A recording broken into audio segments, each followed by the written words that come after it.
তো বন্ধুরা, আমি ঈদের ছুটি পেয়েছি। ঈদের ছুটি পাওয়ার সাথে সাথে আমি আমার সেই পাড়া সেই জিমটাতে ব্যায়াম করতে চলে আসলাম। তো আজকে তোমাদের কাছে একটা জিনিস শেয়ার করি, কিন্তু শেয়ার করার পূর্বে আমি একটা সেট মারার পরে তোমাদেরকে শেয়ার করছি। তো তোমরা দেখতে থাকো, সঙ্গে থাকো, এবং গুরুত্বপূর্ণ কথা রয়েছে। অবশ্যই যারা বিগিনার্স আছো বা যারা ইন্টারমিডিয়েট আছো, সবার জন্য এই ভিডিওটা অত্যন্ত জরুরি। সো তোমরা দেখতে থাকো।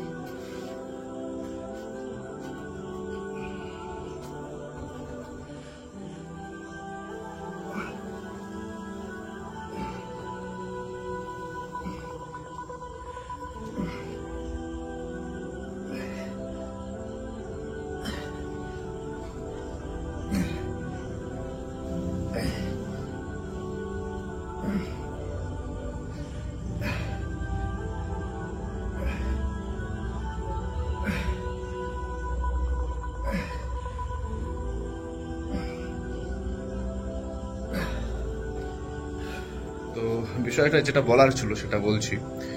সেটা হচ্ছে, অনেকে এই যে পুশ আপ বা হাই ডিপস এই ধরনের ওয়ার্কআউটসগুলি অনেকে ওয়ার্ম আপ করতে গিয়ে এগুলো ওয়ার্ম আপ ওয়ার্কআউট বলে চালিয়ে দেয়। তোমাদেরকে বলছি, এই ধরনের ওয়ার্ম আপ প্রতিদিন করার কোনো রকম দরকার নেই। এটা প্রপার কিন্তু একটা চেস্টের ওয়ার্কআউট। তো যেদিন তোমরা চেস্ট করবে সেই দিনে তোমরা এটা 3 থেকে 4 সেট তোমরা মারতে পারো। বাকি ওয়ার্ম আপ হিসেবে তোমরা রাখতে পারো তোমাদের মধ্যে জাম্পিং জ্যাক, জাম্পিং স্কোয়াট, এই ধরনের ওয়ার্ম আপ প্রতিদিন করা যায়, কিন্তু এই ধরনের ওয়ার্ম আপ প্রতিদিন করা যায় না। তো আশা করছি তোমরা বুঝতেই পেরেছো।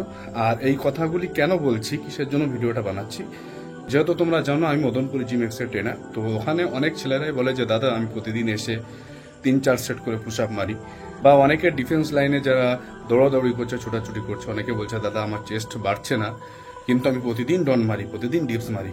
তো তাদের উদ্দেশ্যে বলার যে তোমরা প্রতিদিন ডন ডিপসে যেও না, কারণ এটা হলো প্রপার চেস্টের ওয়ার্কআউট।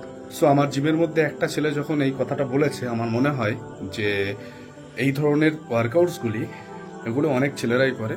তো তাদের জন্য সতর্কতামূলক এই ভিডিওটা আপলোড করলাম। সো বন্ধুরা, থ্যাংক ইউ। দেখা হচ্ছে পরবর্তী ভিডিওতে। ভিডিওটা ভালো লাগলে অবশ্যই লাইক, কমেন্ট, শেয়ার করে দিও। চ্যানেলে নতুন হলে অবশ্যই সাবস্ক্রাইব করে পাশে থাকো।